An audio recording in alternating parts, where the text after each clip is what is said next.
Is it possible to tank all the one-shot attacks in Wilds? And when I say tank, I mean stand there and take the hit and survive. Just your stats versus the hardest hitting attacks in the game. There's 10 attacks to try and survive. Let's start with the classic, Mitsuzune's backflip.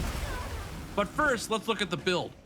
This is what the internet says is the best greatsword build in Wilds. It has 466 base defense and a variety of elemental resistances.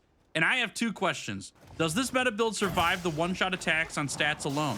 And if not, what can we do to survive it? On top of that, we're not using anything other than stats. No shields, no mantles, no emotes, no food skills, just straight defense and resistance to stand my ground and survive.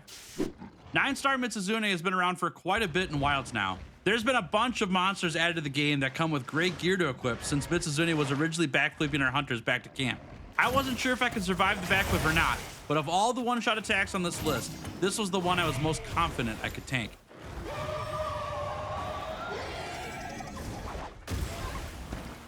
Barely survived it, but barely still counts. Now onto a much more menacing monster, Gore Magala. There's a bevy of attacks that Gore unleashes on hunters that are hard to survive, but let's see if the meta greatsword set can tank them all.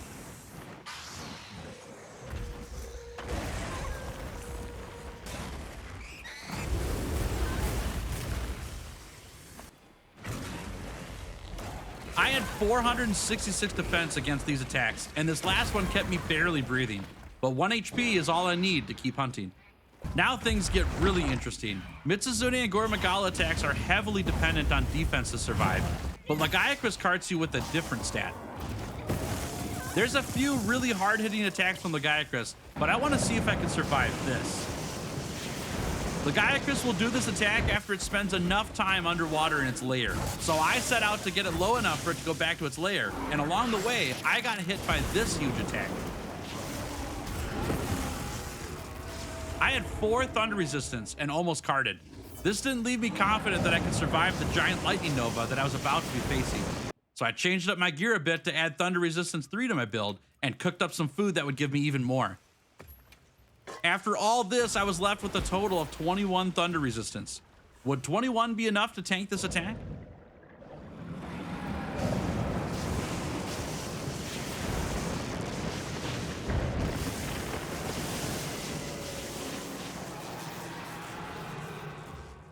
Just enough. And with thunder resistance in mind, why not try this against Ray Dow as well? I knew I could survive lower tiered Ray Dow railguns, but is it even possible to tank it from 10-star Ray Dow? I started the test with the meta greatsword set, but got my thunder resistance to as close to 0 as I could. Normally this set has -7 thunder resistance, and I didn't think that was fair.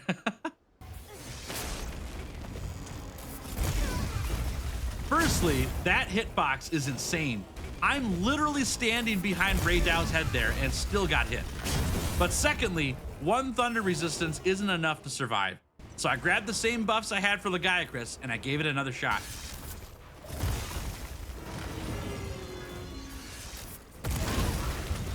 I wasn't convinced this was the same railgun attack since it was flying around for this one. Let's make sure I can survive both railgun attacks with the same setup to confirm the test. But now for the attack most people who've played Wilds think of when it comes to one-shot attacks. Jindahad's Ice Nova. And I'm trying to tank the 10-star version, the hardest hitting one. I took the meta greatsword build in with a modest 6 ice resistance to see if I stood a chance.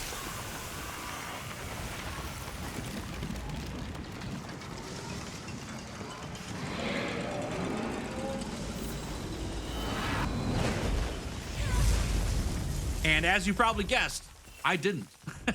So I added ice resistance 3 to the build and ate some food, which got me up to 34 ice resistance total.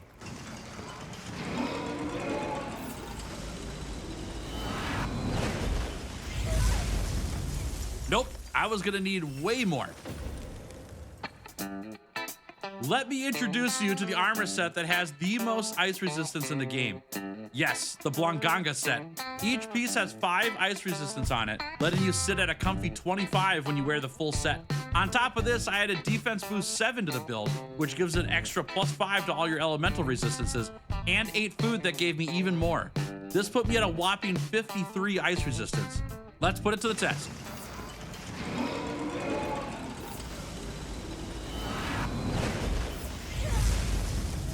Shocking.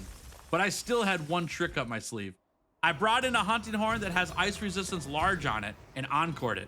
This put my ice resistance all the way up to 60. I don't know how I could get any more ice resistance than this, so this has to work. Oh my gosh. Wow, that's crazy. I'm not sure what else to use other than Divine Blessing for this one. So now this one's on you. If you find a way to survive 10-star Jindahad's ultimate, let me know how you did it in the comments. The Arch-Tempered and 10-star new Udra gained a brand new attack, and it just so happens to be a very hard-hitting move. Here's what it does to the meta Greatsword build.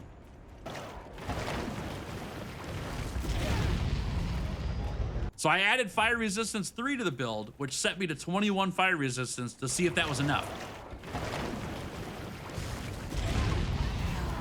And it was.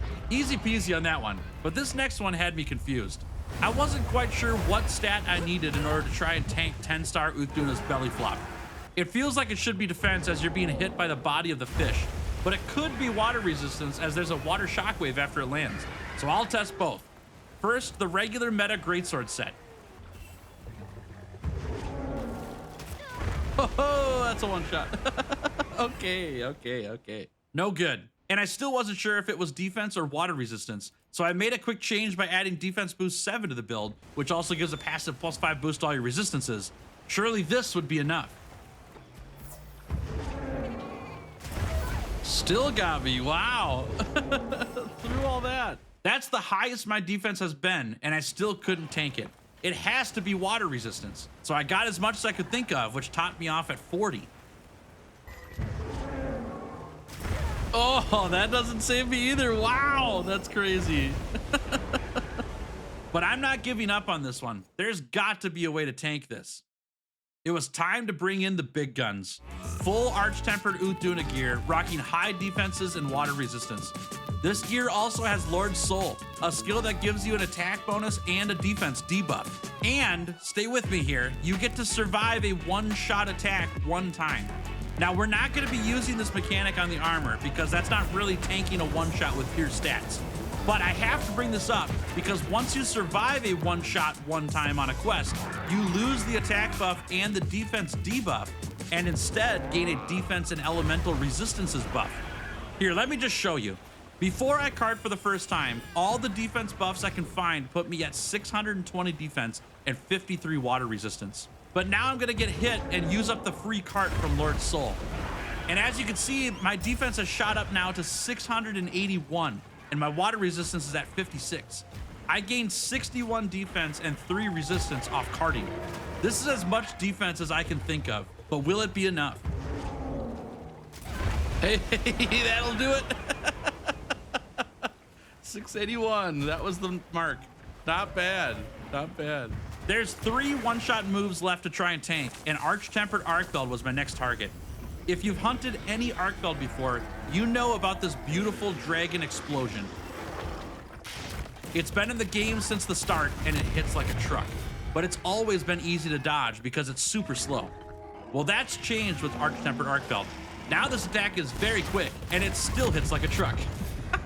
So I put together a set with max dragon resistance right out the gate. Surprisingly, this set is a ragtag mashup of rarity 6 and 7 gear, as that's where I could find the most dragon resistance. I paired these up with resistance buffing food and a beautiful song from Fulgur Anjanath Hunting Horn, and got up to 61 dragon resistance. After what Jindahad does to you with 60 resistance, I wasn't sure what to expect from the biggest and baddest Arch-Tempered monster in the game.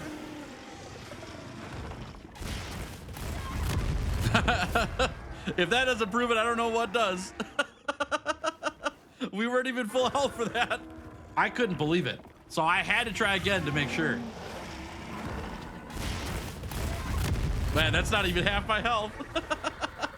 Wow. I'm shocked that we can actually tank that much. That's crazy. 61 dragon resistance on there. Wow. Next up was the king of one-shot moves and wilds, Gogmazios. This whole hunt revolves around doing enough damage to Gogmazios with a dragon element weapon to weaken how hard his one-shot move hits. If you don't meet the dragon element damage threshold, you get destroyed. If you do meet the threshold, you can put up a shield or hide behind somebody else's and block all the damage. For this test, we aren't going to do any dragon damage to Gogmazios to make sure I don't weaken the one-shot attack. And I'm going to be rocking the highest fire resistance I can muster to try and survive. 65 fire resistance. Let's see if we can survive it. Also, before this hits, look at this set. It's really cool looking with all the red.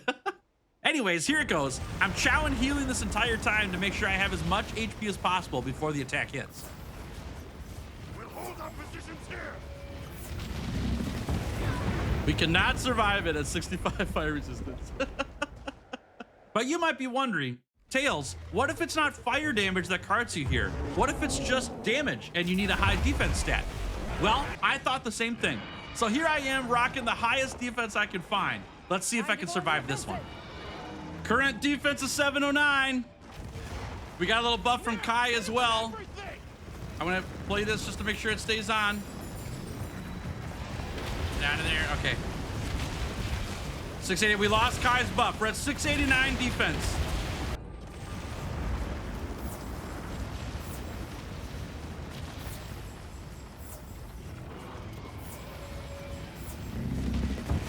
Oh, still couldn't do it. Still couldn't do it. Oh man, that was a lot of defense. And just for fun, I thought I'd see if I could use the Blackest Night emote to survive this. My thought was, just for Gogmazios, maybe I could pop Blackest Night and survive just the big impact damage. Oh, even Blackest Night can't block that. Crazy. Wow, I learned something there. I thought Blackest Night for sure could block this, but it cannot. Wow, that's insane. And now for the last monster, Omega. There's two forms of this guy, with Omega being the easier version that's slower and doesn't hit as hard, and Savage Omega, who is one of, if not the hardest monster in the game. I was certain that surviving this laser was only possible with the shield up and blocking skills in your gear, which I'm not using for this video, but I have been mistaken in the past. That's incredible. I thought we couldn't survive that. Oh my gosh. 685 defense. Okay, not bad. I can't believe I survived that. But that was just regular Omega, the weaker version. Let's take this defense into Savage Omega's beam and see if I can tank that.